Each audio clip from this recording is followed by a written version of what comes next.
Hello everyone. आज हमारा जो चैप्टर स्टार्ट होने वाला है उस चैप्टर का नाम है वस्त्र और परिधान के लिए डिज़ाइन। और यूनिट हमारी है 4। यूनिट का नाम है फैब्रिक एंड अपैरल। और ये 12th क्लास की होम साइंस का 8th चैप्टर है। पहले ये 10th हुआ करता था, इसलिए यहाँ 10th लिखा है। इसको करेक्ट करके 8 कर दिया गया है। तो इस चैप्टर में आप पहले ये जान लो कि वेटेज बहुत ज़्यादा है। यूनिट 2 जो फूड एंड न्यूट्रिशन से है, वो यूनिट के बाद अगर वेटेज ज़्यादा है, ज़्यादा मार्क्स जहाँ से लाए जा सकते हैं, तो वो यही यूनिट है। तो शुरुआत करते हैं इस चैप्टर की। सबसे पहले बात करते हैं कि ये चैप्टर बात करता है डिज़ाइन की, कि इस चैप्टर के नाम में ही है design for fabric and apparel या टेक्सटाइल एंड अपैरल। डिज़ाइन है क्या? डिज़ाइन वो कोई भी एक रेपिटिशन को हम कह सकते हैं, एक मोटिव, एक चीज़ जो किसी भी चीज़ को एस्थेटिकली सुंदर बनाता है। या हम कहें कि डिज़ाइन हर जगह पे है, अपने आसपास, अपनी बेडशीट पे, टूटी हुई विंडो है वहाँ पे भी डिज़ाइन है। तो डिज़ाइन का मतलब ये है कि कुछ कॉम्बिनेशन ऑफ एलिमेंट्स है, कुछ कॉम्बिनेशन ऑफ चीज़ें हैं जिनको यूज़ करके हम इस तरह के डिज़ाइन बना सकते हैं। अब इस तरह के डिज़ाइन को हम एज अ वॉलपेपर यूज़ करें, as a gift paper use करें, बेडशीट यूज़ करें, या फिर एज अ कर्टेन यूज़ करें, वो हमारे पे डिपेंड करता है। लेकिन डिज़ाइन ये कुछ चीज़ें हैं जिनका रेपुटेशन करके, इसको यूज़ करके यहाँ पे बनाया गया है, जो विजुअली हम उस चीज़ की तरफ अट्रैक्ट होते हैं। डिज़ाइन की तरफ, डिज़ाइन की वजह से किसी चीज़ की तरफ अट्रैक्ट होने की वजह उसका डिज़ाइन होता है। जैसे कि मेहंदी का डिज़ाइन है, तो डिज़ाइन बनता किन चीज़ों से है? सिमिलरली यहाँ भी एक डिज़ाइन है। डिज़ाइन बनता किन चीज़ों से हम वो देख लेते हैं। तो पहले हम ये देखें कि डिज़ाइन है क्या। इसकी डेफिनेशन एग्ज़ाम में लिखने के लिए, एग्ज़ाम पॉइंट ऑफ व्यू से अगर हम चीज़ों को देखेंगे तो हमें ये याद रहेगा, लिख कर याद रहेगा कि एग्ज़ाम में इस तरह की क्वेश्चन को टैकल कैसे करना है। अगर पूछा जाए, क्वेश्चन ऐसा आएगा कि डिज़ाइन से आप क्या समझते हैं। और पहले तो ये नाम आएगा कि रेनू अपने लिए ड्रेस डिज़ाइन करना चाहती है। तो आपसे ये क्वेश्चन पूछा जाएगा, पार्ट नंबर 1 डिज़ाइन से आप क्या समझते हैं। दूसरा, कि डिज़ाइन के कौन कौन से तत्व हैं, जिनको कोई दो को डिस्क्राइब करो, एक्सप्लेन करो, उनको पेपर पे एक्सप्लेन करो कि उनको कैसे यूज़ करते हुए एक अच्छी ड्रेस बनाई जा सकती है। तो डिज़ाइन के तत्व पढ़ने से पहले हम ये देख लें कि डिज़ाइन होता कितने प्रकार का है। डिज़ाइन दो प्रकार का होता है, संरचनात्मक डिज़ाइन और एक होता है अलंकृत डिज़ाइन। संरचनात्मक डिजाइन वो है कि जिसमें वस्त्र के मूल रूप पर ये निर्भर करता है, ना कि उसके ऊपर की जाने वाली सजावट पर। जैसे कि उसको काटते समय हम चेंज कर दें, या स्वेटर को बुनते समय चेंज कर दें, या कपड़े को बुनते समय चेंज कर दें, उसका डिज़ाइन चेंज कर दें। और सिमिलरली अलंकृत डिज़ाइन वो है जो कपड़ा बनकर तैयार हो गया है, उसके बाद हम उसमें चेंज करें। जैसे कि उसके ऊपर लेस का यूज़ करना, किनारी का यूज़ करना, नेट्स का यूज़ करना, मोती का यूज़ करना, एम्ब्रॉयडरी करना, या कोई भी इस तरह की चीज़ जो कि उसको सुंदर बनाए, गोटा पट्टी का इस्तेमाल करना। तो यह डिज़ाइन की मूल संरचना के ऊपर बनाया जाता है। तो मूल संरचना के साथ छेड़खानी जो करता है डिज़ाइन, वो है संरचनात्मक डिज़ाइन। यानी कि बनते हुए, रचना का मतलब है कि बनते हुए ही हमने उसमें चेंज कर दिया, तो वो है संरचनात्मक डिज़ाइन। और जो बनकर तैयार हो गया है उसके बाद उसमें चेंज करें, जैसे फ्रिल, झालर, लेस लगाकर हम उसमें चेंजेस ला सकते हैं। तो अलंकृत डिज़ाइन को भी हम आगे दो भागों में बांटते हैं, वास्तविक डिज़ाइन और अमूर्त डिज़ाइन। वास्तविक डिज़ाइन वो है जो नेचर में मिल सकता है, जैसे कि पत्तियां, फ्लावर्स, या कोई बेल या पेड़। ये है वास्तविक डिजाइन जो आपको ओरिजिनली नेचर में मिल जाएगा। पत्तियों का प्रयोग हो सकता है फूल के साथ। अमूर्त डिजाइन वो है जो आपको ओरिजिनली दिखेगा नहीं कहीं, लेकिन वो डिजाइन है। जैसे अभी थोड़ी देर पहले हमने देखा डिजाइन कि इस के इस भाग को कलर कर दिया जाए, इस भाग को कलर कर दिया जाए, और उसके बाद इस भाग को कलर कर दिया जाए, और इस भाग को कलर कर दिया जाए। जैसे ये वाला ये वाला डिज़ाइन है, ये वाला डिज़ाइन है, ये वही है, अमूर्त डिज़ाइन है। ये डिज़ाइन आपको ओरिजिनली नेचर में या सराउंडिंग्स में नहीं मिलेंगे, लेकिन यहाँ यूज़ हुए हैं। तो आगे चलते हैं कि डिज़ाइन के मुख्य क्या कारक हैं जिनसे कि डिज़ाइन बन रहा है या डिज़ाइन का यूज़ हो रहा है वाइड स्प्रेड तरीके से। आपके आसपास घरों के डिज़ाइन बन रहे हैं, अलमीरा के डिज़ाइन बन रहे हैं, कपड़ों के डिज़ाइन बन रहे हैं, फिर रूम को डेकोरेशन करने के बाद रूम का डिज़ाइन अलग किया जा रहा है। एक तरह के रूम को अलग तरह के दूसरे तरह के रूम से कैसे अलग किया जा रहा है। तो ये है डिज़ाइन के मुख्य कारक। तो मुख्य कारक में हम देखेंगे दो चीज़ें, डिज़ाइन के तत्व और दूसरे हैं डिज़ाइन के सिद्धांत। डिज़ाइन के तत्व हैं, एक है लाइन, बिना लाइन के तो कोई कलर कोई डिज़ाइन बन ही नहीं सकता। तो लाइन कितने भी प्रकार की हो सकती है, इस तरह की हो सकती है, लंबवत हो सकती है, इस तरह से हो सकती है, ऊर्ध्वाधर हो सकती है, इस तरह की हो सकती है, इस तरह की हो सकती है। तो कोई भी तरह की लाइन हो सकती है। उसके बाद हम देखते हैं, लाइन के बाद बारी आती है कलर की। तो कलर एक बहुत बड़ा टॉपिक है हमारे चैप्टर का, कलर को हम सेपरेटली कवर करेंगे। तो कलर के बाद बारी आती है टेक्सचर की, कि छूने पे आपको वो चीज़ कैसी महसूस हो रही है, वो कपड़ा कैसा महसूस हो रहा है। जैसे कॉटन को हाथ में आप लो तो आपको ऐसे थोड़ा रफ लेकिन थोड़ा सॉफ्ट महसूस होगा। सिमिलरली अगर आप जूट को हाथ में लें तो आपको रफ टेक्सचर महसूस होगा। जूट समझते हो, जिसमें कि गेहूं चावल सब स्टोर करके इधर से उधर ट्रांसपोर्ट किया जाता है, वो है जूट। जूट के कपड़े हम नहीं पहनते, क्यों? क्योंकि उसका टेक्सचर पहनने लायक नहीं है, खुरदरा है उसका टेक्सचर। फिर हम बात करते हैं शेप की या फॉर्म की, कि वो शेप किस तरह की दी गई है। फिर उसके बाद बारी आती है principles of design. Principles of design हमारे 5 हैं, वो आगे हम देखेंगे कि कौन कौन से प्रिंसिपल्स हैं। फिलहाल के लिए हम देखते हैं एलिमेंट्स ऑफ डिज़ाइन कौन कौन से हैं।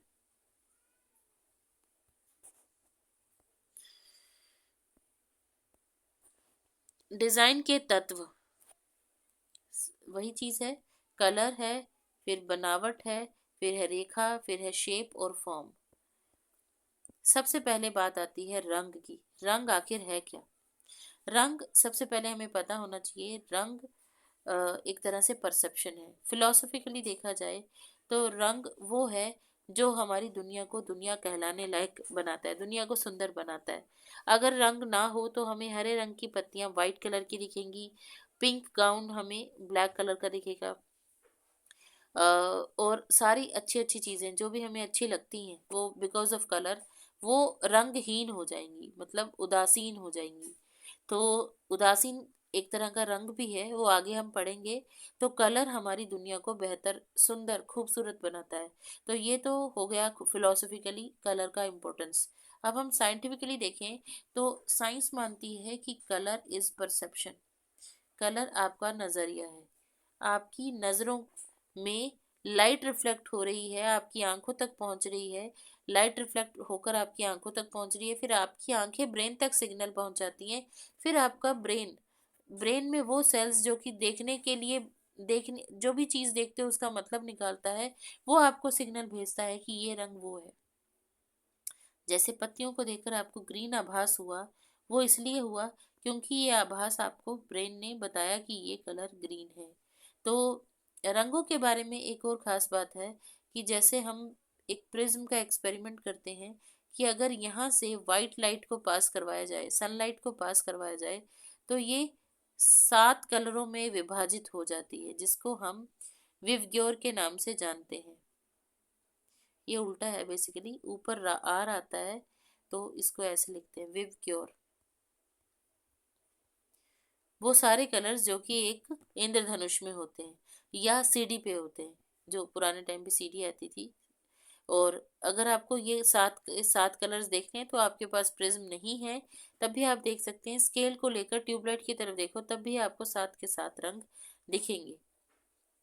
फिर उसके बाद हम देखते हैं कि कलर के एलिमेंट्स हैं क्या क्या।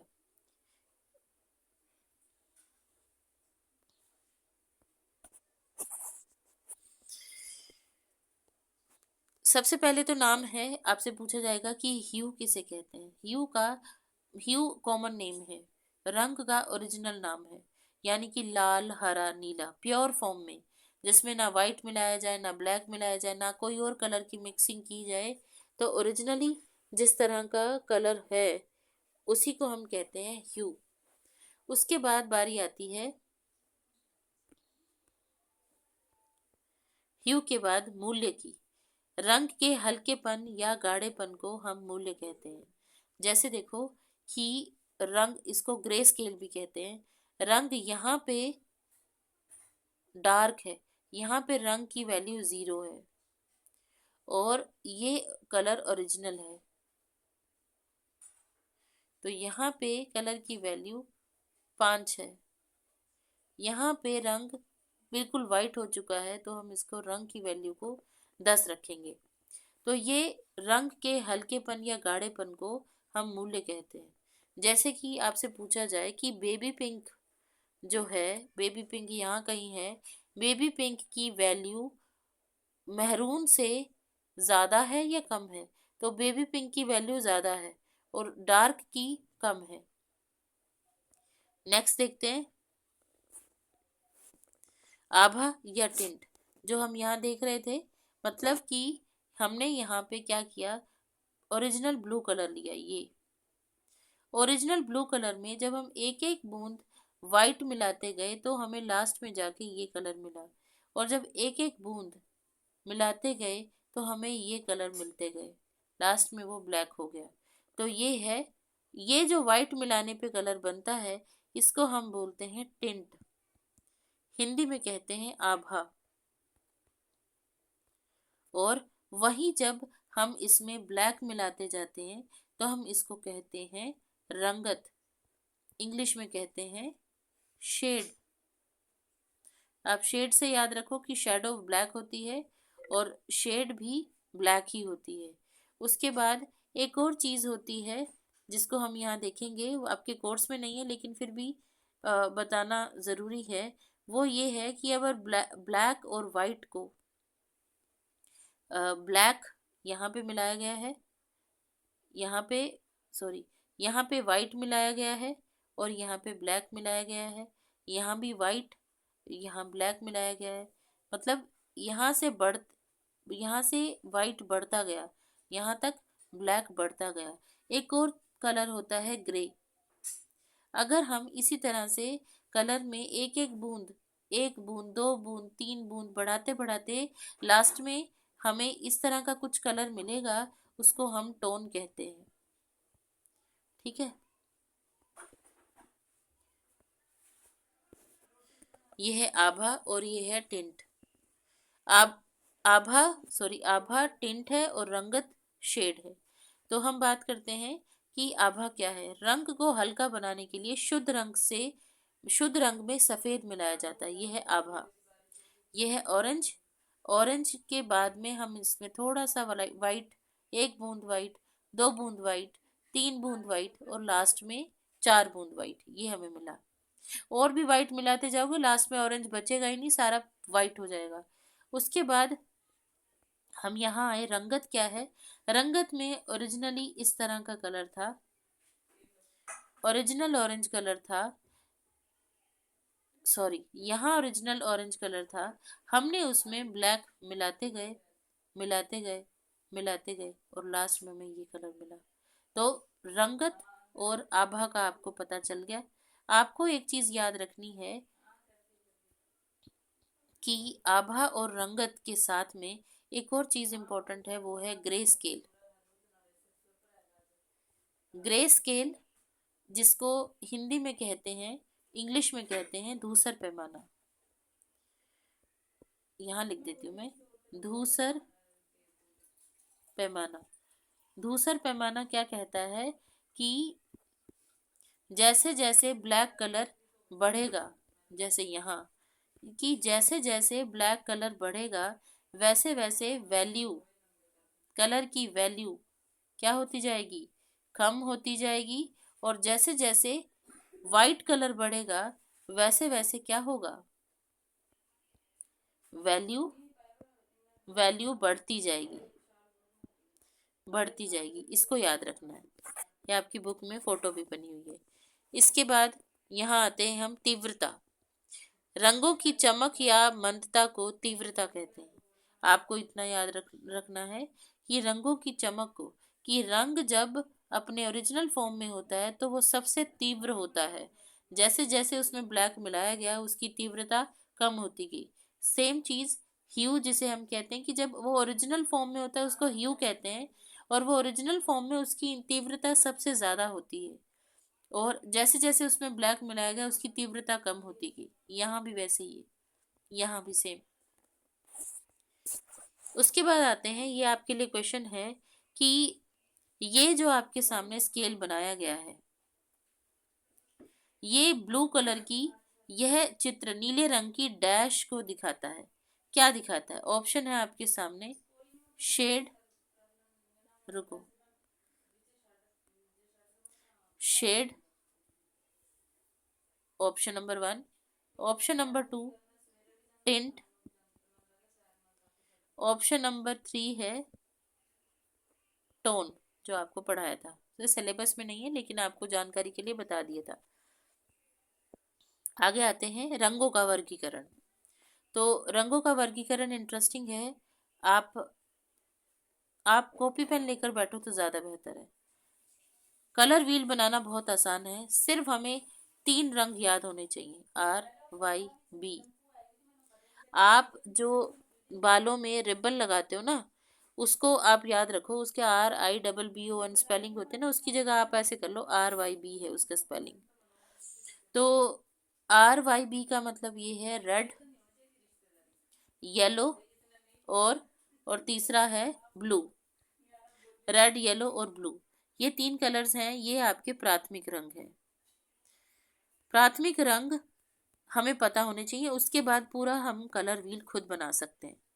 तो मुंसेल का क्लासिफिकेशन है। मुंसेल नाम के एक वैज्ञानिक थे जिनका कहना था कि प्रकृति में 3 ही रंग हैं, बाकी कोई रंग नहीं है। जो भी रंग है वो उन्हीं को मिक्स करके किसी न किसी तरह से हमें मिला है। और मुंसेल एक और चीज मानते हैं कि अ, काला, सफेद और जो भी मेटेलिक कलर्स हैं ये है ही नहीं कलर्स। तो कलर्स 3 ही हैं, रेड, येलो और ब्लू। तो डिजाइन की दृष्टि से अगर हम देखें तो 3 ही रंग है, प्राथमिक रंग, प्राथमिक रंग। तो प्राथमिक रंग से ही हमें द्वितीयक रंग मिलेगा। यहाँ आप इसको पढ़ सकते हो। डिजाइन की दृष्टि से रंग को समझने के लिए अधिकतर मुंसेल रंग चक्र का प्रयोग किया जाता है। रंगों को निम्न प्रकार से विभाजित किया जाता है। मुंसेल वो पहले थे जिनके रंगों के विभाजन को यूएस डिपार्टमेंट ऑफ एग्रीकल्चर ने अडॉप्ट किया था मिट्टी के रंगों को वर्गीकरण करने के लिए। फिर उसके बाद हम देखते हैं कि प्राथमिक रंग क्या कहते हैं मुंसेल, वह रंग जो अन्य किसी रंग को मिलाने से नहीं बनते, ओरिजिनल कलर होते हैं। लाल, पीला, नीला प्राथमिक रंग कहलाते हैं, रेड, येलो और ब्लू। ठीक है, तो कलर व्हील बनाएंगे हम तो इस तरह से बनाएंगे, ये सर्कल रहने दो, इस तरह से बनाएंगे। यहाँ लिखेंगे रेड, यहाँ लिखेंगे येलो, यहाँ लिखेंगे ब्लू। ये हो गए हमारे प्राथमिक रंग। उसके बाद हम बात करते हैं द्वितीयक रंग कैसे बनेंगे। यही कलर व्हील कंटिन्यू रखते हैं। उसके बाद रेड और ब्लू को मिलाकर हमें क्या मिला, रेड और ब्लू को मिलाकर हमें मिला वायलेट। उसके बाद ब्लू और येलो को मिलाकर हमें मिला ग्रीन। येलो और रेड को मिलाकर हमें मिला ऑरेंज। ये आपके पास जो ड्राइंग, आप में से जो ड्राइंग के बच्चे होंगे वो इस चीज़ को समझेंगे कि जिस तरह से कलर को मैं बता रही हूँ मिक्स करना, वो मिक्सिंग के बाद वैसे ही कलर्स आते हैं, वही रिजल्ट होता है मिक्सिंग का। तो क्या याद करना है आपको कि प्राथमिक रंग 3 ही होते हैं, उन्हीं को जब मिक्स कर दिया जाता है, 2 प्राथमिक मिलकर एक द्वितीयक रंग बनाते हैं। रेड और ब्लू क्या बनाते हैं, वायलेट या पर्पल। येलो और ब्लू बनाते हैं ग्रीन, और येलो और रेड क्या बनाते हैं, ऑरेंज। ठीक है, ये द्वितीयक रंग हो गए। अब अगले पेज में हम यही देखेंगे। द्वितीयक रंग दो प्राथमिक रंगों को समान मात्रा में मिलाकर बनाए जाने वाला रंग द्वितीयक रंग कहलाता है। जैसे संतरी, हरा, बैंगनी द्वितीयक रंग के उदाहरण हैं। लाल और पीला मिलाकर बना संतरी, नीला और लाल मिलाकर बना बैंगनी, पीला और नीला बन मिलकर क्या बना, हरा। अगर आप इसको कॉपी में नोट करते रहोगे साथ साथ में तो ज्यादा बेहतर समझ में आएगा। इसके बाद है तृतीयक रंग। तृतीयक रंग क्या है कि एक प्राथमिक और एक द्वितीयक मिलाया, जब हमने एक प्राथमिक एक द्वितीयक मिलाया तो क्या बना हमारे पास, तृतीयक रंग। इसको ऐसे समझते हैं, आपकी बुक में ये बहुत अच्छा पिक्चर बना है एनसीईआरटी में, कि सबसे पहले प्राथमिक रंग कौन कौन से थे। प्राथमिक रंग थे रेड, येलो और ब्लू, ये प्राथमिक रंग हो गए। उसके बाद द्वितीयक रंग कौन सा है, येलो और रेड को मिलाकर क्या बना, ऑरेंज, ये हो गया द्वितीयक रंग। तो इसको सामने 2 लिख देते हैं। उसके बाद रेड को और ब्लू को मिलाकर बना पर्पल, तो पर्पल के सामने भी 2 लिख देते हैं, द्वितीयक रंग है। उसके बाद ब्लू और येलो को मिलाकर बना ग्रीन, इसके सामने भी 2 लिख देते हैं, द्वितीयक रंग है। ये प्राथमिक रंग है, ये भी प्राथमिक रंग है, और ये भी प्राथमिक रंग है। तो एक प्राथमिक एक द्वितीयक मिलाकर हम तीसरा बनाएंगे कलर, जो है तृतीयक। येलो को मिलाया और ऑरेंज को मिलाया, इसको येलो को मिलाया और ऑरेंज को मिलाया, मिला येलो ऑरेंज। फिर उसके बाद है कि हमने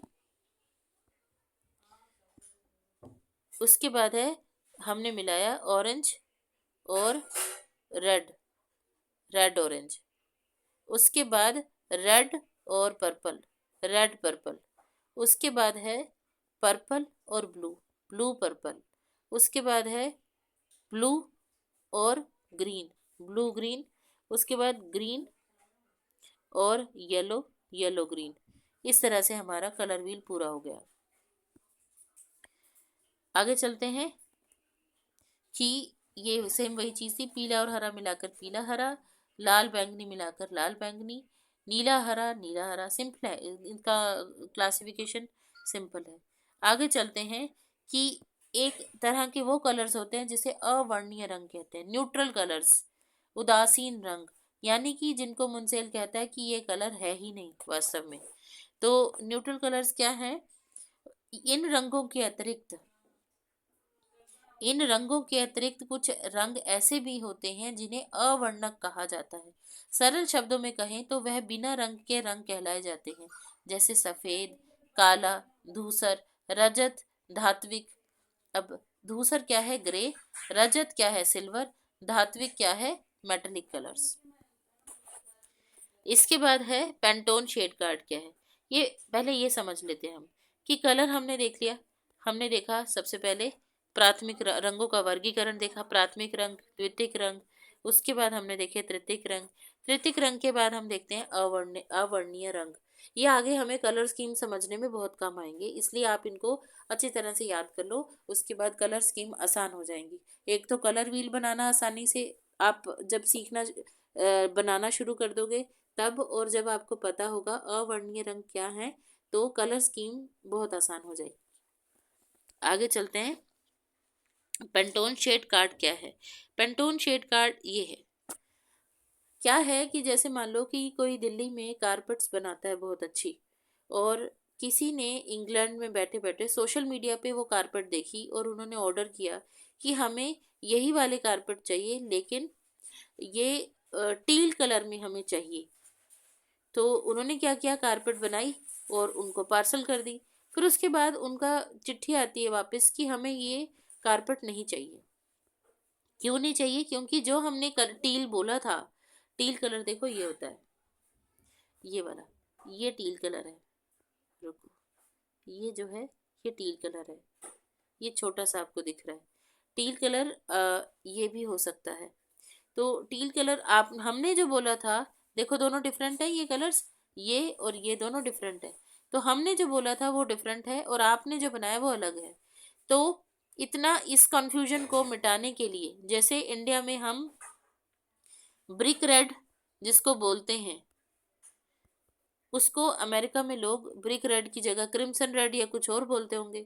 तो इस तरह की कंफ्यूजन को मिटाने के लिए क्या किया गया, इंटरनेशनली एक तरह के कलर रेफरेंस कोड को अपनाया गया कि हम एक पूरी की पूरी जितने भी कलर इमेजिन कर सकते हो वो सारे के सारे इस कार्ड में छाप दिए गए और उनको एक कोड दे दिया गया। फिर क्या होगा कि जो ये कारपेट का ऑर्डर आया था, तो वो इस तरह की बात नहीं करेंगे कि हमें टील कलर का कारपेट चाहिए। वो कहेंगे कि पेंटोन शेड कार्ड में जो कलर कोड 255 है, हमें उस कलर की कारपेट चाहिए। तो कलर्स के आइडेंटिफिकेशन के लिए पेंटोन शेड कार्ड बहुत इंपॉर्टेंट है। एक बार पढ़ लेते हैं इसके बारे में। प्रत्येक रंग समूह में लाल अथवा गुलाबी, पीला, नारंगी, पीला, बैंगनी, नीले, हरे, भूरे अथवा धूसर रंग में किसी भी रंग की झलक देखी जा सकती है। विश्व के अलग अलग कोनों में एक ही रंग को अलग अलग नामों से, कुछ थोड़ा मिस्टेक्स हैं, अलग अलग नामों से बुलाया जाता है। वैश्वीकरण के युग में, इंग्लिश में है ग्लोबलाइजेशन के युग में, जहां पूरी दुनिया में भारी मात्रा में वस्त्रों को अंतर्राष्ट्रीय स्तर पर उत्पादन और व्यापार हो रहा है, ऐसे में दोनों देशों और क्षेत्र के लोगों के बीच कपड़े के व्यापार के दौरान कपड़े के रंग को लेकर उलझन की स्थिति न भी बन सकती है। ऐसी स्थिति से बचने के लिए रंगों के नाम के साथ एक निर्धारित संख्या उपयोग में लाने की पद्धति बनाई गई। इस पद्धति को कंफ्यूजन हटाने के लिए, बेसिकली इस पद्धति की मुद्रित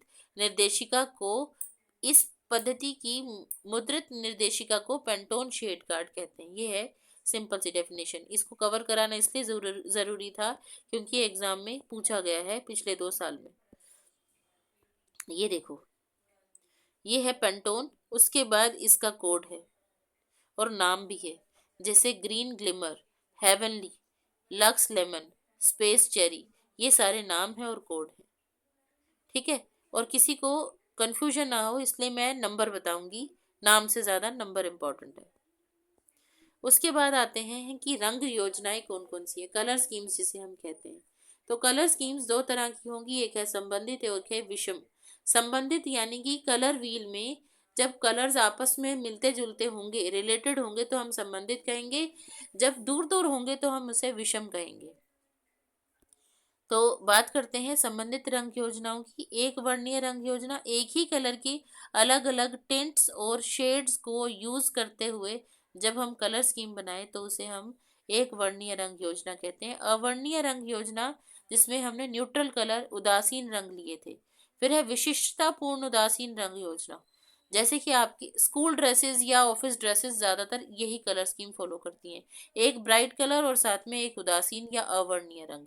अनुरूप रंग योजना यानी कि साथ साथ में सटे हुए कलर्स कलर व्हील में, उनको यूज करते हुए हम कोई ड्रेस डिजाइन करें या कोई रूम डिजाइन करें।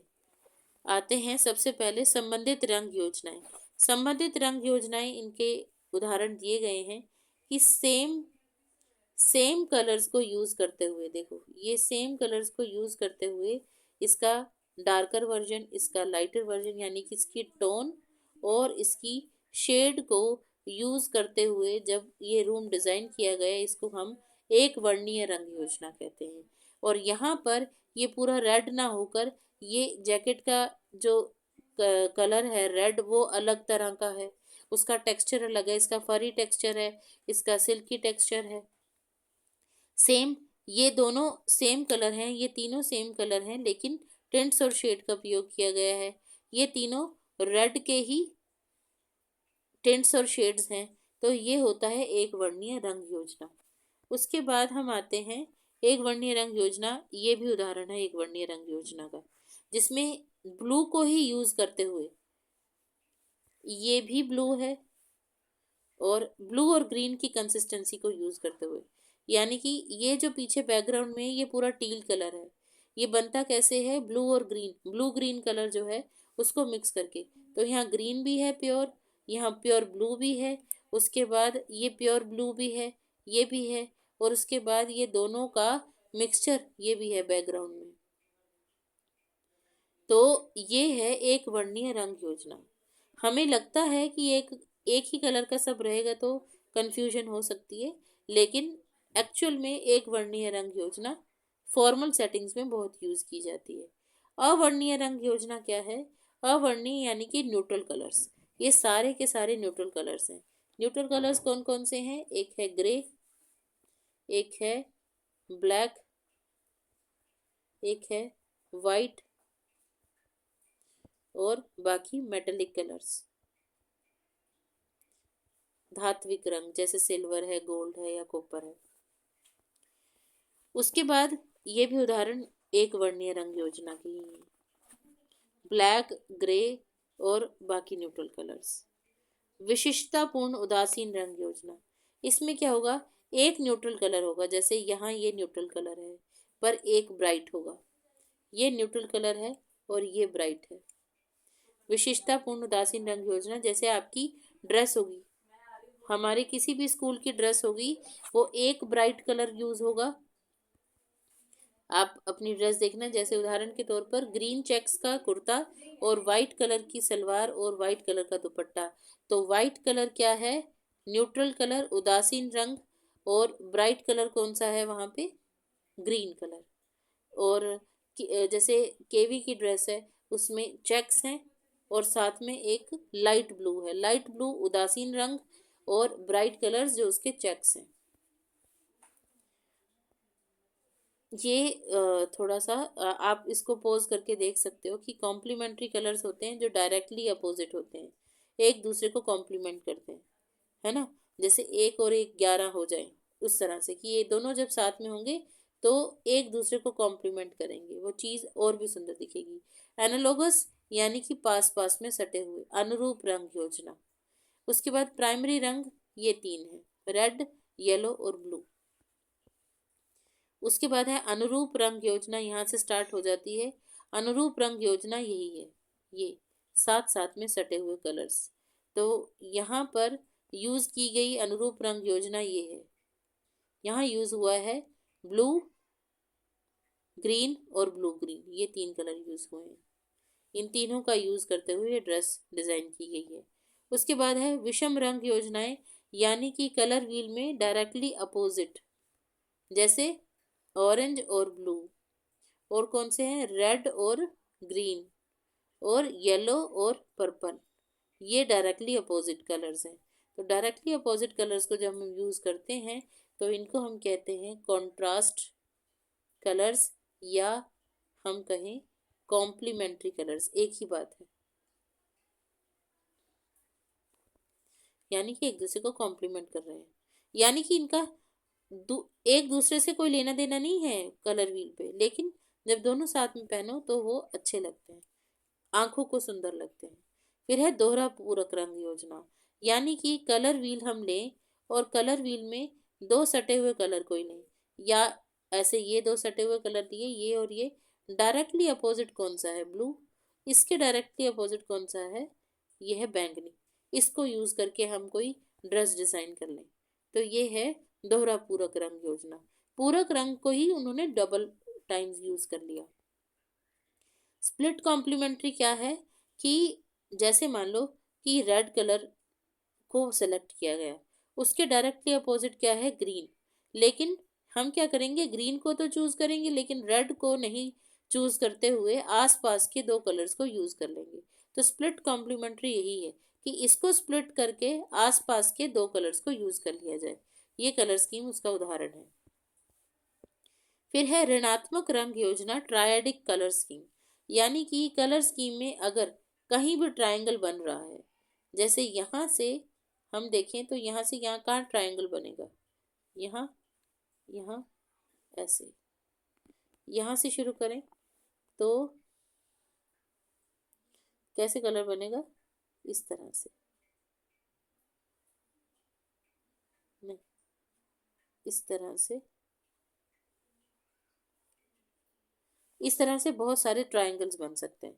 तो बहुत सारे ट्रायंगल्स जो भी बने, ये एग्जाम्पल दिए गए हैं। ये एग्जाम्पल हैं पेयर्स के।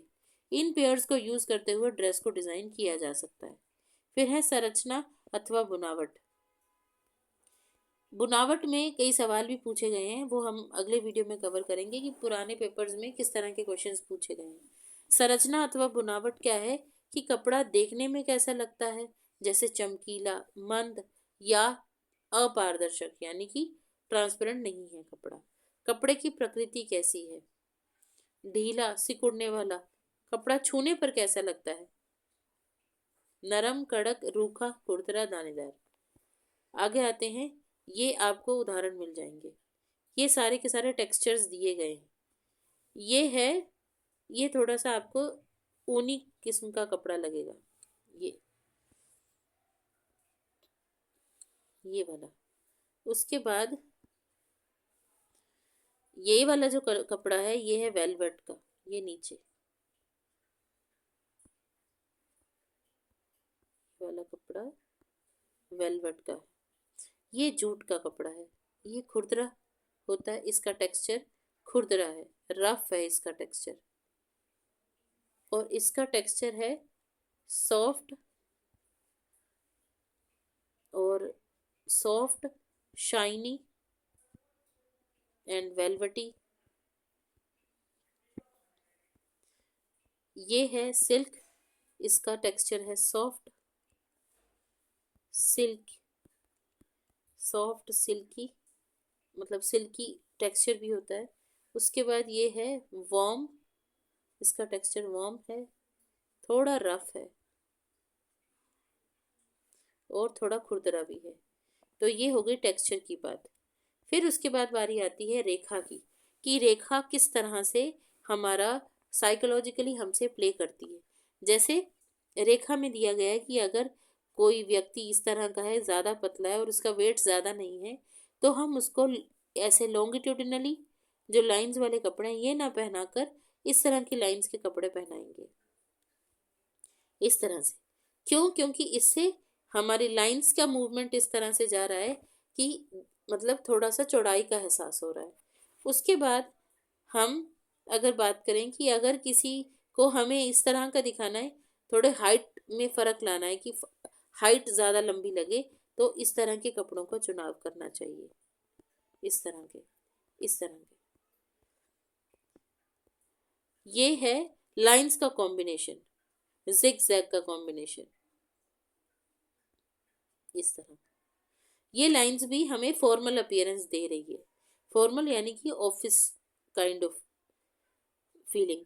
फिर है आकृतियां, शेप और फॉर्म हमने जो पढ़ा था, प्राकृतिक भी हो सकती हैं, नेचुरल, उसके बाद फैशनेबल, इनके उदाहरण देखेंगे, ज्योमेट्रिकल, और उसके बाद है अमूर्त या एब्स्ट्रैक्ट।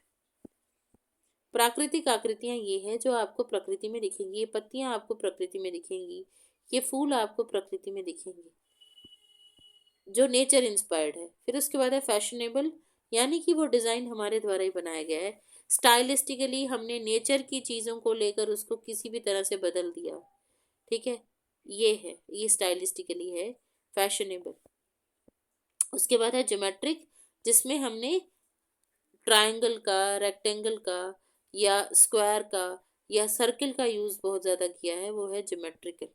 उसके बाद है अमूर्त आकृतियाँ, इनके कोई मीनिंग नहीं निकलते, ओरिजिनली आप इनको कहीं देखोगे नहीं बाहर, सिवाय पेंटिंग्स के या डिज़ाइंस के, इनको हम अमूर्त कहते हैं, अमूर्त आकृतियाँ। फिर अगला सेक्शन आता है चैप्टर का डिज़ाइन के सिद्धांत। डिज़ाइन के सिद्धांत हम डिस्कस करते हैं। सबसे पहले इनको देख लें हम, है क्या। डिज़ाइन किन्हीं प्रिंसिपल्स पे बेस्ड होता है। पहला प्रिंसिपल है अनुपात, दूसरा संतुलन, दबाव, रिदम, सामंजस्य।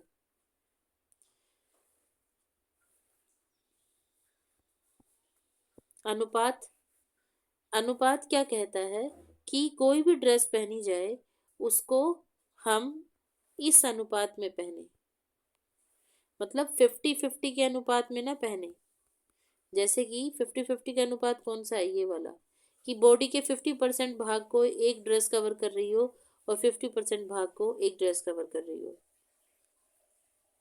ये कह रहे हैं कि हम ड्रेस को कवर करने का तरीका 1/3 रखेंगे। इसको हम कहते हैं गोल्डन, स्वर्णिम मध्य। यहाँ पर आपको थोड़ा अच्छे से समझ में आएगा कि हमने दो तरह की ड्रेस है, लेकिन इनको डिज़ाइन करने के लिए हमने क्या सिद्धांत अपनाया कि 1/3 ऊपर रहे और 2/3 नीचे रहे। और सेम यहाँ पे किया, 2/3 ऊपर कर दिया, 1/3 नीचे कर दिया। यानी कि हमारे जो दो पीसेज हैं कपड़े, उनको हम इस तरह से डिज़ाइन करें कि हमारी हाइट का 1/3 हिस्सा एक कपड़े से ढके और 2/3 हिस्सा दूसरे से ढके। ये हमारा तरीका होना चाहिए। जैसे कि ये 50-50 वाला है, यहाँ हाफ ये है, 50% ऊपर है कपड़ा, 50% नीचे है। तो ये हमें एक कपड़ा, चाहे हम कितना भी इस पे पैसा खर्च लें, लेकिन ये कपड़ा हमें एक सोबर डिज़ाइन नहीं दे सकता।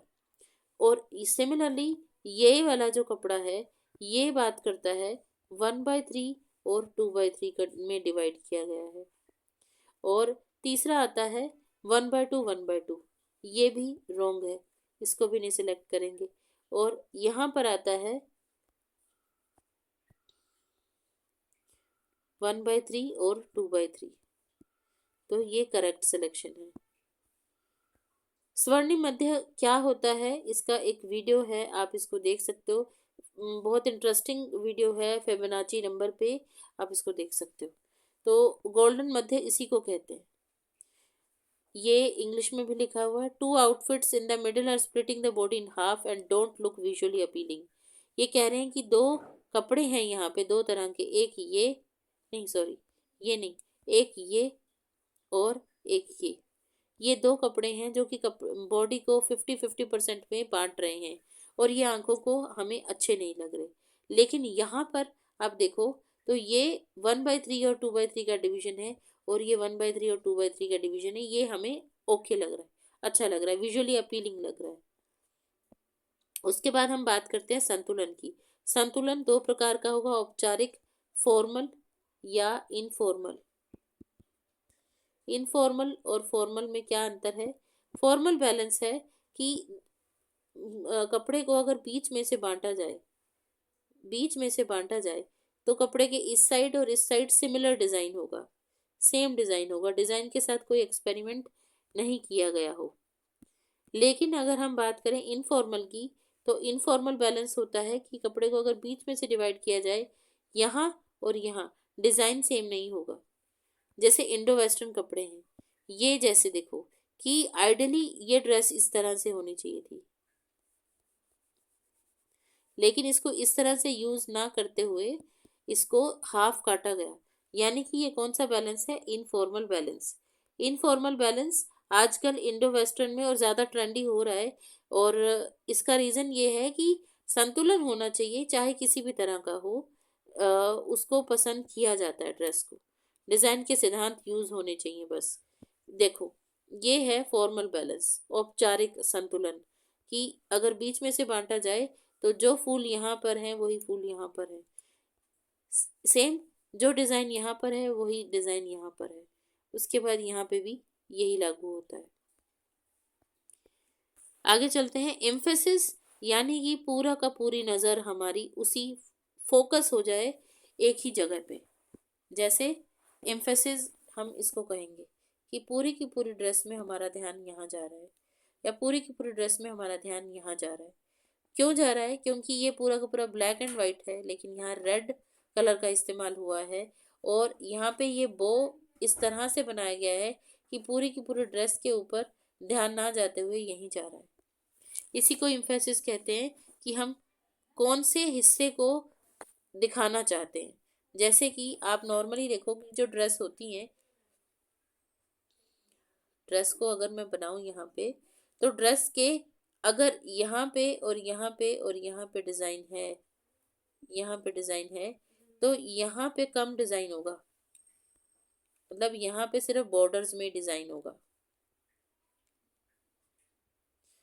अगर यहाँ पे इस तरह का डिज़ाइन है तो, या बीच बीच में कहीं कहीं होगा, बॉर्डर्स पे ना होकर। अगर गले पे ही बहुत बड़ा डिज़ाइन हो, इस तरह का डिज़ाइन हो, तो इन चीज़ों को खाली रखा जाएगा। क्यों? क्योंकि उसको हम खिचड़ी कहते हैं। जो हर तरफ पे डिज़ाइन होते हैं ना, उसको खिचड़ी कहते हैं। तो उससे बचने के लिए हमने जो मेहनत की है वो बेकार ना जाए, हम केयरफुली डिज़ाइन को प्लेस करते हैं।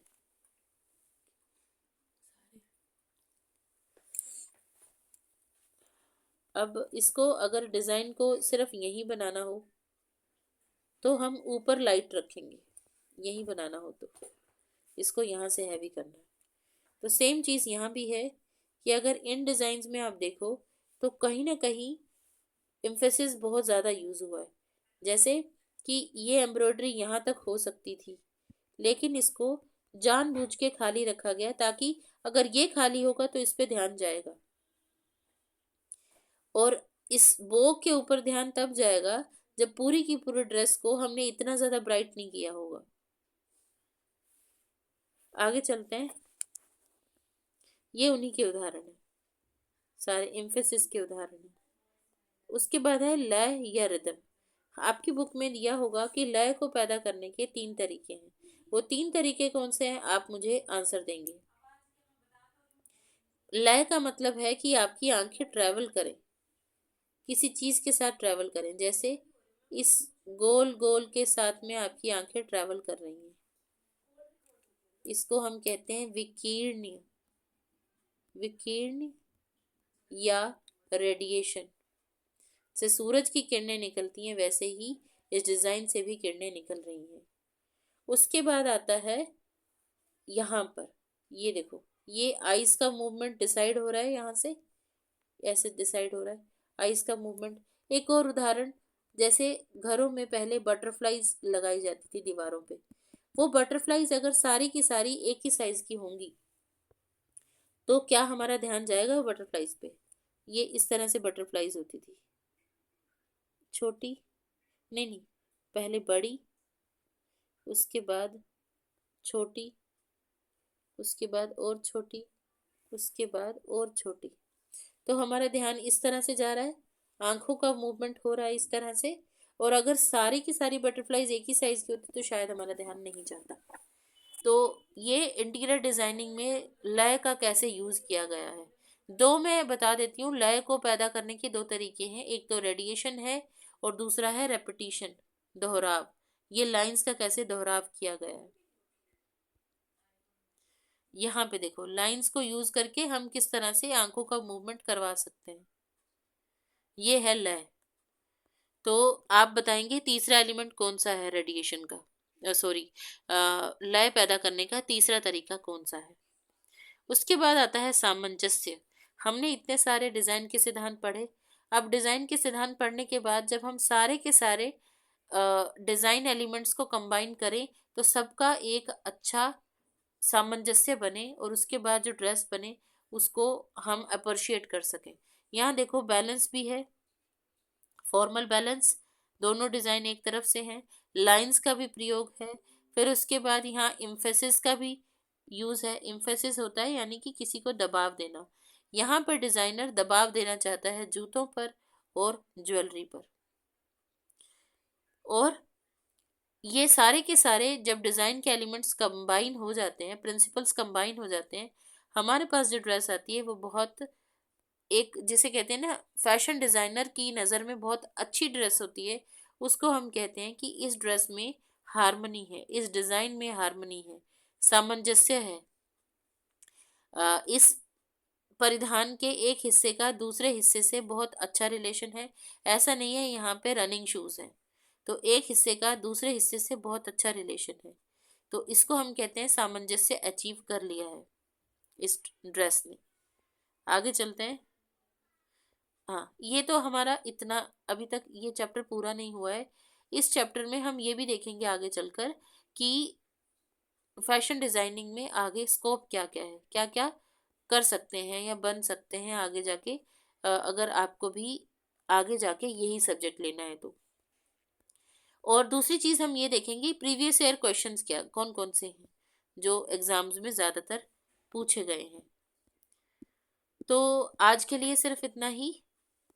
आपके जो भी क्वेश्चंस हो आप कमेंट सेक्शन में ड्रॉप कर सकते हो। तो अभी के लिए बाय बाय, मिलते हैं अगले चैप्टर में बहुत जल्द।